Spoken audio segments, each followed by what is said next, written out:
Age of Sigmar Battle Report. Bonereapers versus Nurgle.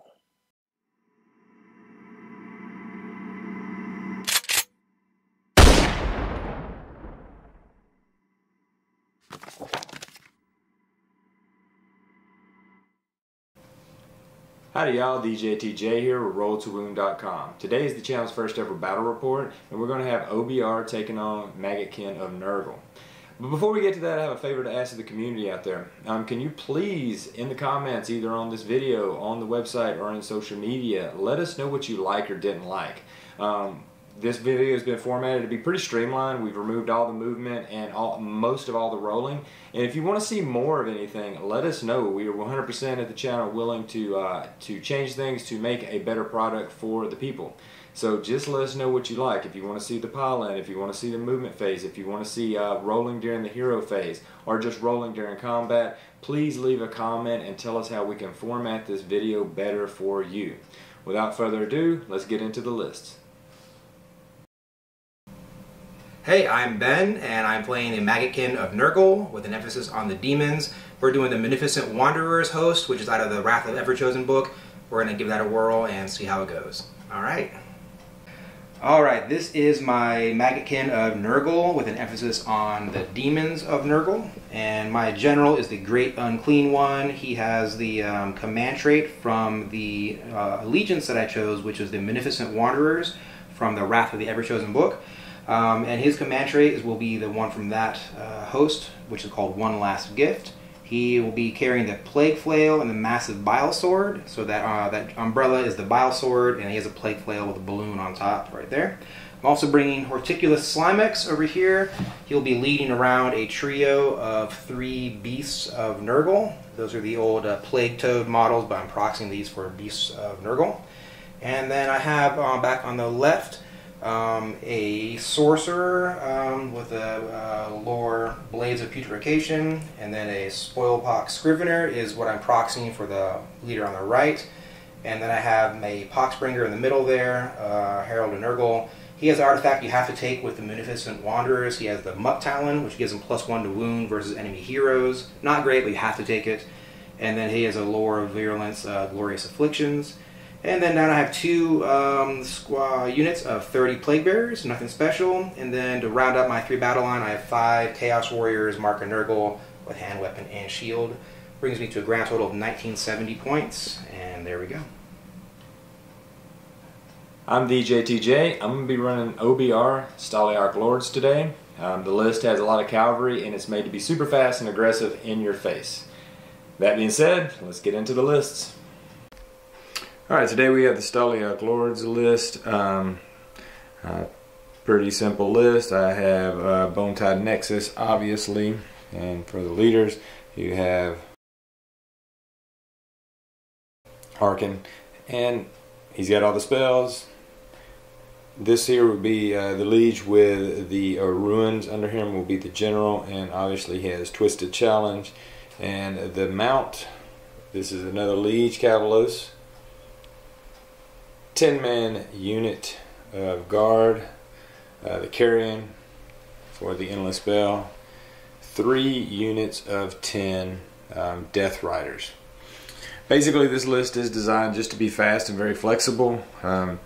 You can, sit back if you need to. You can charge in waves. The threat range is 20 inches constantly. That's just movement, not counting the charge. Their minimum charge distance is 3 also because of the banners. So this is just a very fast, flexible force. You keep Archon alive. He's going to heal back some wounds every turn. His spells are super good force multipliers. So basically what I'm just trying to do is you can run around fast, you can pick your battles, and if you get stuck in somewhere you don't want to be, you can retreat out of there and then charge again later. Today's battle plan will be Better Part of Valour from the General's Handbook 2020.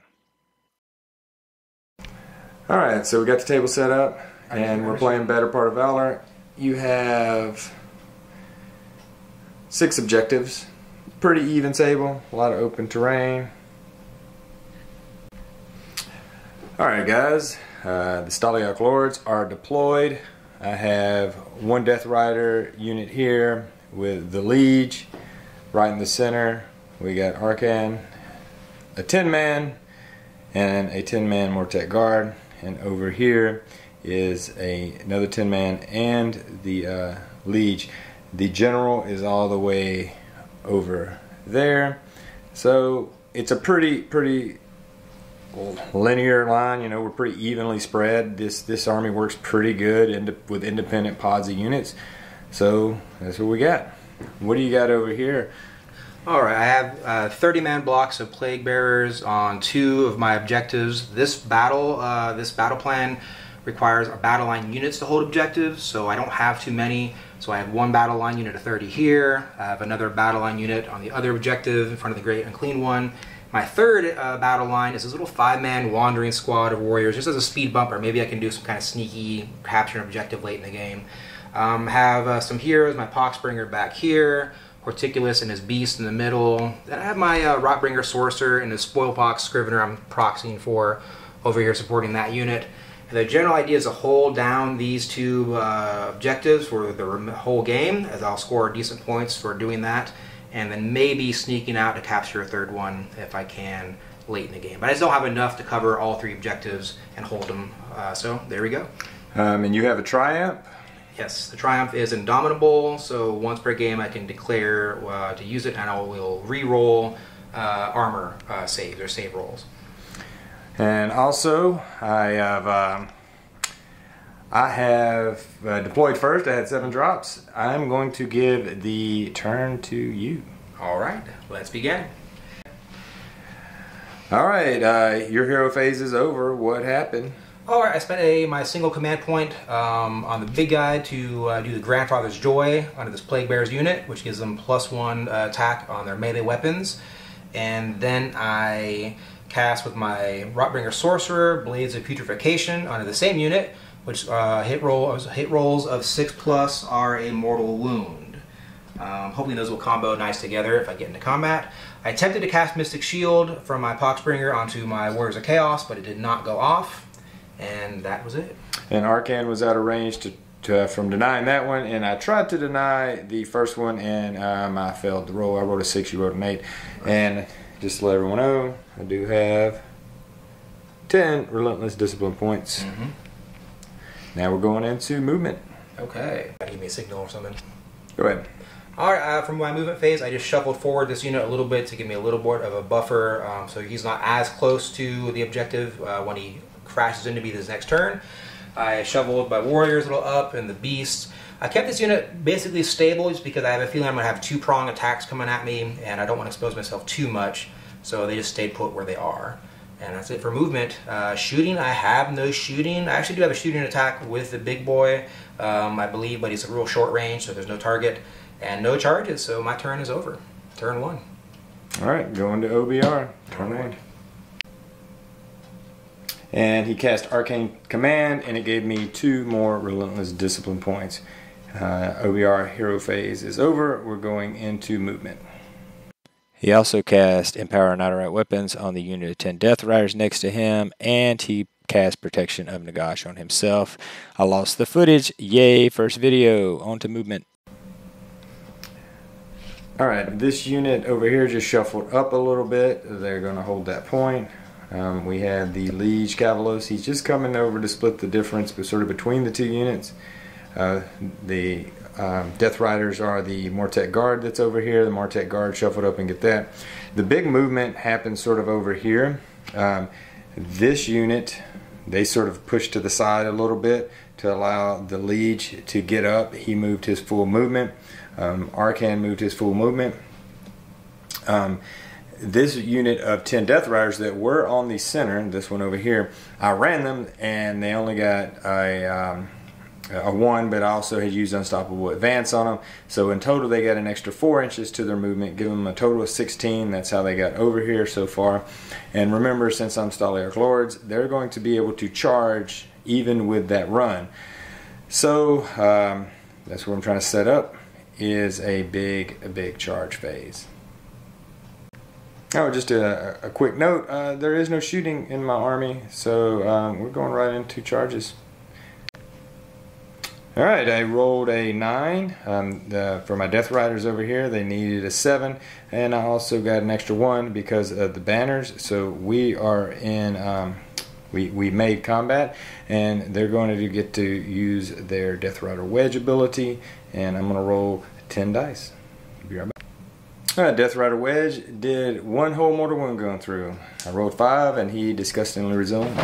I rolled 3 5s, and he disgustingly resilient to 2 of them, so only 1 mortal got through, but I'll take what I can get.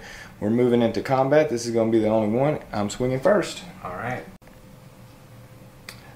All right, the Death Riders, they hit pretty hard, and the demons failed a lot of saves. We ended up doing 1, 2, 3, 4, 5, 6, 7, 8. 8 demons went down. That other one was from the impact hits. And then in return, they did 1 wound on the Death Riders. I spiked the saves. It was kind of ridiculous. So we're going into Battle Shock, and you can go ahead and roll that out because I don't have any. So. All right. Leadership 10. So let's do D4 plus 9 gives me what, 13 minus a 10. Minus a 10, but you'll get an extra 1 because you have over 10 models. Do you have 20 left? I do. So you'll have your leadership will be 12, okay. And then your leadership's 12. 4 plus 9 is 13, so I'm gonna lose 2. All right. Lose 2. Alrighty. We will lose 2. We'll go ahead and pull them off from the back here. Boom, boom. And that's it. All right. That would be the turn. Ooh. And we're going to go ahead and see who's getting priority. We'll roll it out over here. And I rolled a 1, and you got a 4. Are you going to take it? I think I have to take it. I think I would too, if that was you. We will be coming right back with turn 2. Oh, speaking of scoring, let's calculate it up. Round 2. No score yet because we can't burn any objectives, so maybe at the end of turn 2, people start scoring some points. See you then. Alright, first things first, on my cycle of disease, I moved on to number 6, which was Rampant Disease, which allowed me to pick 3 units within 12 inches of each other and deal them D3 mortal wounds. And it ends up that the Horse Riders receive 2 mortal wounds after their deathless saves, the Leech Cavalos receive 3, and Arcan received 2 mortal wounds, which enabled him to teleport, so he shifted over, as you see him shuffle to the side right there. So that was the ability there. Moving on to command ability, I spent a command point to give Grandfather's Joy to the Beasts of Nurgle, which will give them +1 attack to all their melee weapons. I cast Mystic Shield from the Poxwalker onto the same unit. And I did attempt to cast Blades of Putrefaction from my Rotbringer Sorcerer onto the same unit, but that was blocked by Archon himself. And that is the command phase over. Moving on to movement. Alright, so for my movement, I moved my Warriors of Chaos backwards, actually, more towards his objective. It's just a second line of defense to hold that later in the game, and allowed me to move my Beast of Nurgle up, and with Horticulus behind them. And I did shuffle some characters over to the left just to get them a little more between the 2 units. They have to be within so many inches to cast their spells and abilities, so I thought I'd kind of put them more center so I can hit both units, or if I need to, make a choice. Shuffle my Great and Clean one over just a little bit to give them some more movement options later in the game. That's about it for right now. So we're going to go into our charge phase. Horticulus Slimix, their little boss, allows them to reroll charge rolls and hit rolls of 1. So sounds good. Let's see what I get. And it's going to be 6 inches, and I could re-roll that, but I think I will keep it just as it is. Alright, so watch what we're going to try to do here. Alright, this is them piled in, and they don't do any impact hits or anything. They do impact hits. Let's. Alright, so that's their new rules out of the Techless update. So, here we go. Alright, after a model from this unit finishes a charge move, roll a dice for each enemy unit within 1 inch of that model. On a 2+, that unit suffers D3 mortal wounds. If this unit has more than 1 model, roll to determine if the mortal wounds are inflicted for after each model finishes a charge move. But do not allocate the mortal wounds until all the models have finished their charge move. So basically I roll D6 for each guy that made the contact. 2+, they get D3 mortal wounds. That's what they're doing. Alright, so each guy... I rolled 2 1s. Yeah. So I do get D3 mortal wounds, which will be, hey, at least it's 3. So 3 mortal wounds on the impacted. And I rolled 2 6s. Okay, so take 1. Is that 1 dead though, right? That does finish him off. Hey, okay. There we go. So that is the impact hits. Okay, so then that will be going to our fight phase, right? Correct, combat. Okay, I'll start my turn, so I think I'll pick the first unit, and it'll be those Beasts of Nurgle. All right, we're coming right back after combat. All right. So unfortunately, the attacks back did not do great.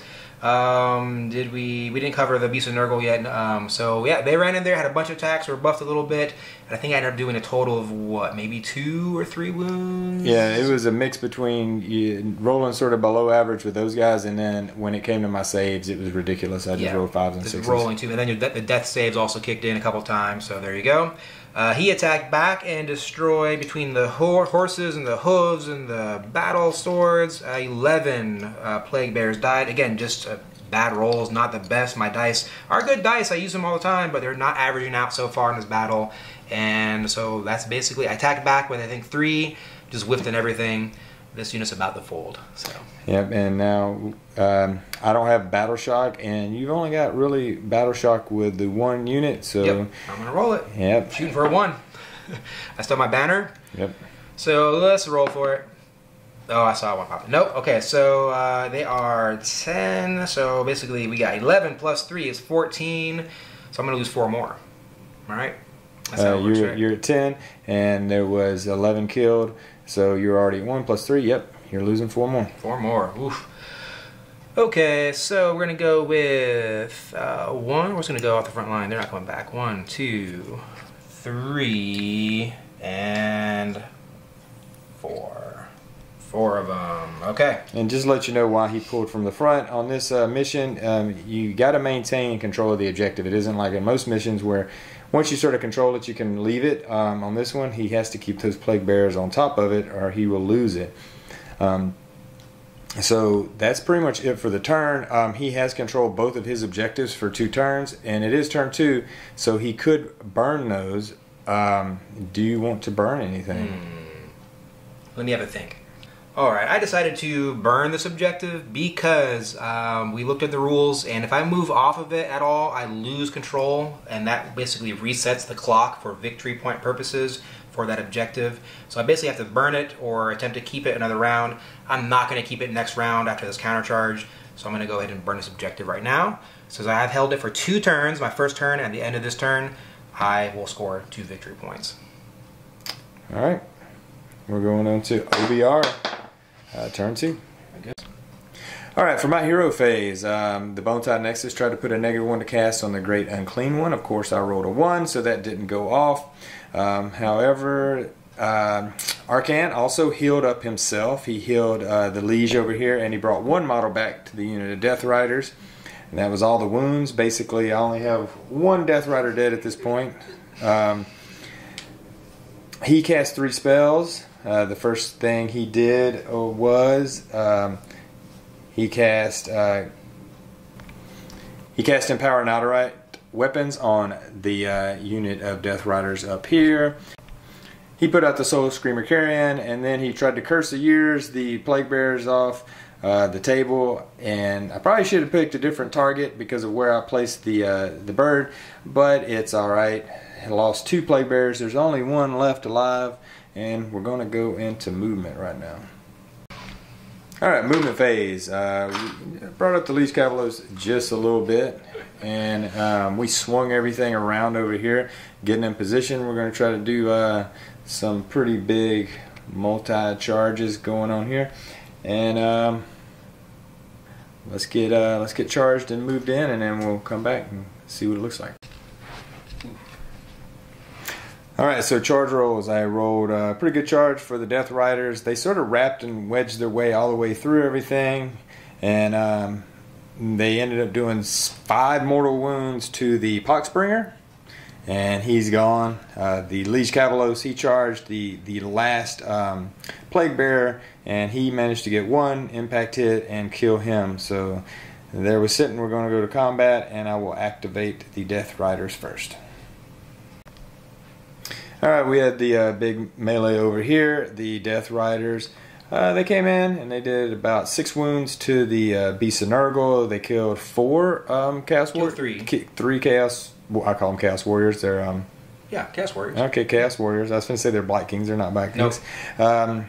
And then the return swings from pretty much the Beast of Nurgles took out 3 Death Riders. Yeah. So, and then on the Soul Stealer, I rolled a 1, and there was no wounds to heal, so it really didn't do anything.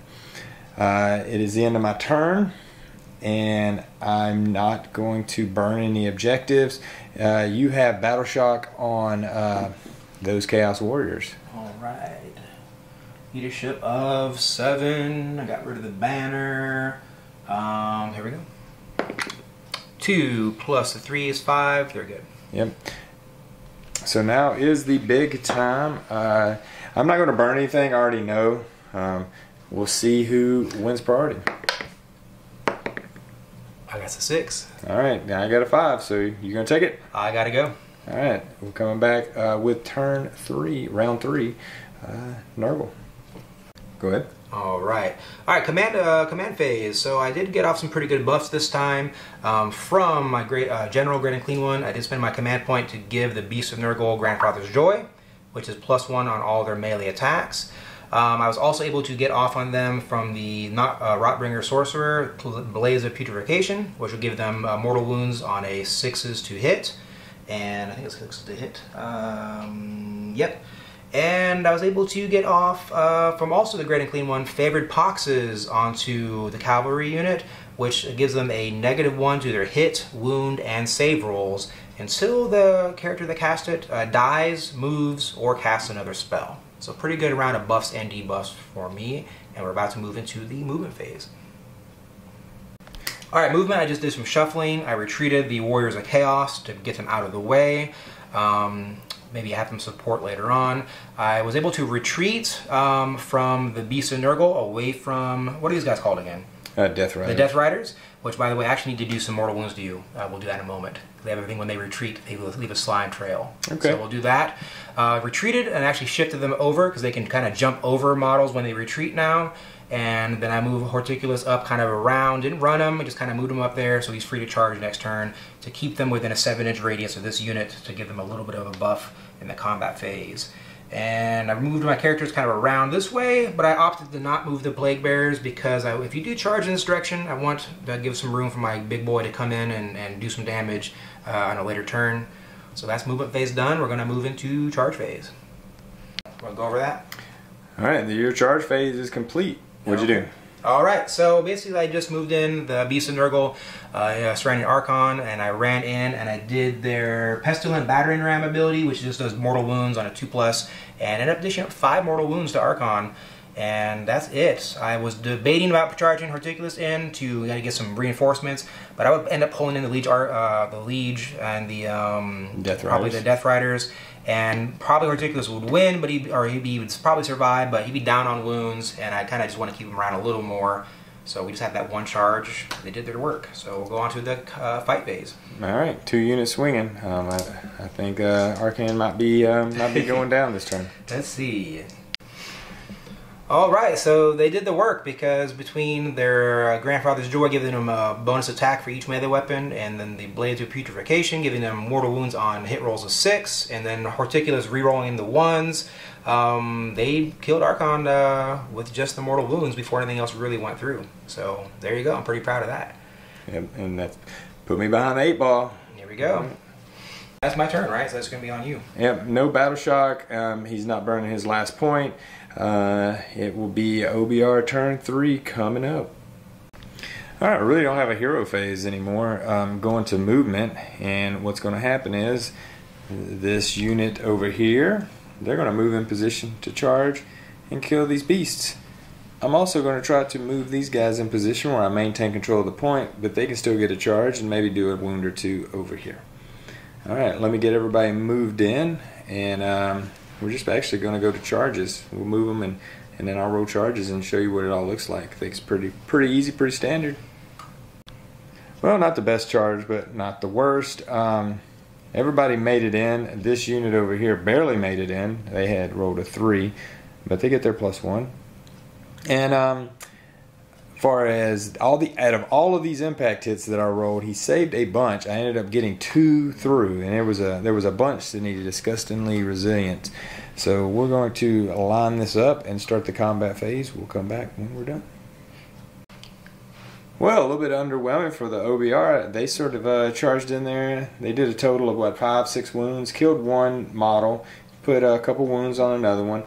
He killed 2 Death Riders from this back unit back here, and did 3 wounds to the Liege. The big thing is I'm fixing to score some points because I'm about to burn 2 points. I'm going to burn this one back here. I'm going to keep the center objective, and I'm going to go ahead and burn that one.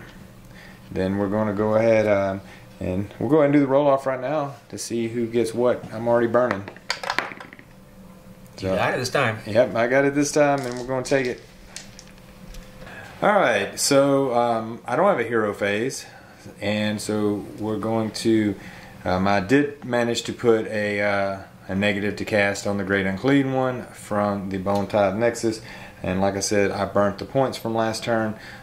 Going to do movement, and show you where we're at. I will be retreating with those 2 units so they can charge back in with their ability, and pretty much going to try to take that point over there with these guys. Come back after movement.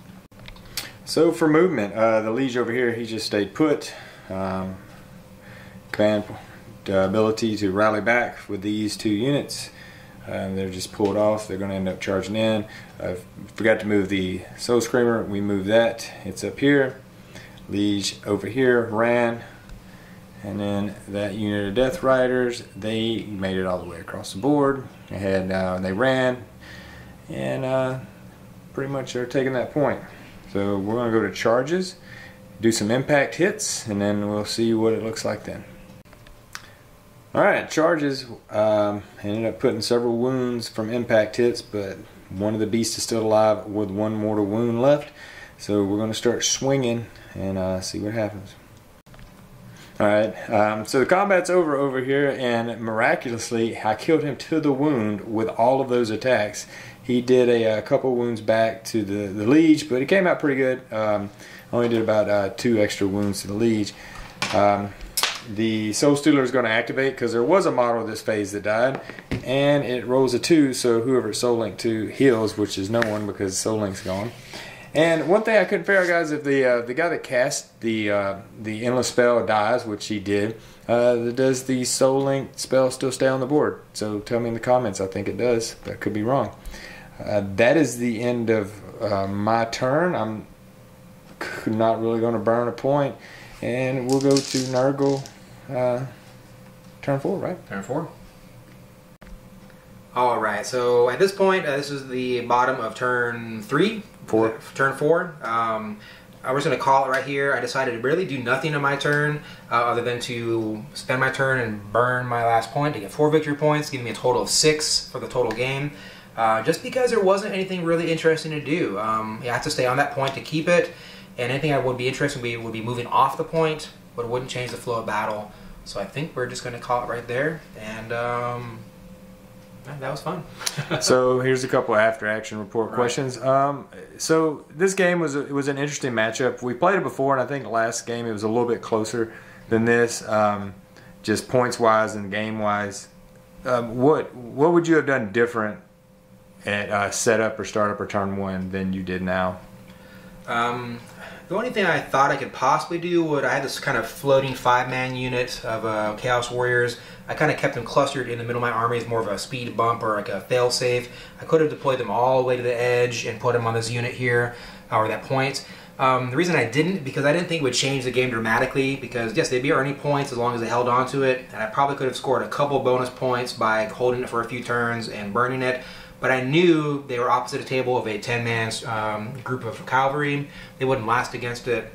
So I didn't think it would change the battle that much. So beyond that, that's a tough one. Yeah, I think honestly that was probably the one thing in deployment I was like, well, you could do that, and that was on your option because your army has so much synergy. It needs to stay close. It's slow. And with this, the one good thing that you had going for this mission was that I basically had to keep, you know, a big chunk of my army just in the back line, just sitting there most of the game. And when I did get them out, I did really well until I sort of ran into those Beasts of Nurgle, and then those Beasts of Nurgle started carving me up. I think the couple errors I made during deployment, I should have put Arcan in a more position to cover 2 units with a lot of his spells. I had him just where he could in 24 for 1. And I should have probably moved these guys over to the left so they could that cavalry could have charged and took that point a lot sooner, the uncontested point. You know, there's a lot of things. I'm a little rusty. Just getting back into the flow of things. I probably missed a couple rules here and there, forgot to do a thing. You know, at one point I think we went through a combat and I didn't swing with one of my cavalos, my liege over there. But all in all, this was a really just sort of a practice run for me to get back in the swing of playing some more Age of Sigmar. And this is literally my first battle report. So this is just a big experiment and try to make some kind of an interesting product, I guess, for everybody. Alright, despite the lopsided victory points by the end of it, I did have a good time. This was really a battle between a kind of an immobile, kind of stationary force, has a lot of buffs in a small radius, versus a large cavalry unit, army that allows them to kind of maneuver and chase around the battlefield. I was just outmaneuvered from the first turn, but I had a lot of fun with it. The Beasts of Nurgles are too pricey point-wise, but they did put on the hurt when the dice got hot, so I enjoyed playing the game. And really, he was afraid of this whole middle bubble of the field because there's so many buffs that I can do with this unit. He basically just avoided it, which is exactly what a cavalry army is supposed to do. So, great game. I was happy to play. I'm playing an older army, hoping they get some new changes with the new battle tomes in 3rd edition. We'll see, but great game. Appreciate it, and I'll be come back in the future. All right, guys, that was it. Please leave any suggestions in the comments. I'd like to try to do at least one of these a month. Just trying to get it going, figure out what works for me doing these, what you guys like to see.